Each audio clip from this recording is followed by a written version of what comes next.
size ranges is the valve? Sure. So we do as small as 1 inch, and we can do like reducers if you needed like 1/2 inch, but it's a 1 inch body, and then all the way up to 6 inch. The 6 inch, they're chunky. They're pretty significant.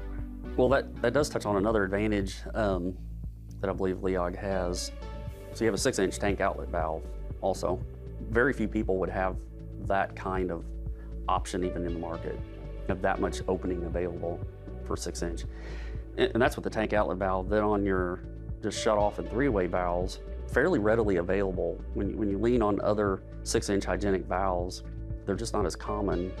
Lead times are long. A lot of times they're on kind of beta, it feels like a little bit when I've had to deal with some 6-inch valves. Like it's early serial numbers of those. Yeah. And it is absolutely not my observation with the LIAG 6-inch.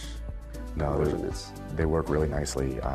We actually switched from a locking handle like this to a manual wheel because of how big they are, just to make it a little bit easier to open and close.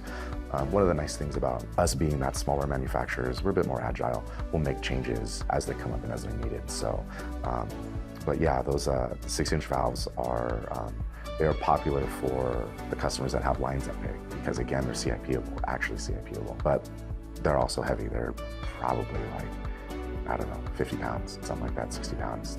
They're big, so you may have to support them in the line, just to be fair. Because our flow rates are so good, and because the pressure drop is so good on the valves, pressure drop is more or less equivalent to a length of pipe from port to port, right? We've actually had end users be able to reduce their line size from 6-inch down to 3-inch or 4-inch down to 2-inch because the flow rates are so good. So if you put a bunch of our valves in the line, you're not restricting flow.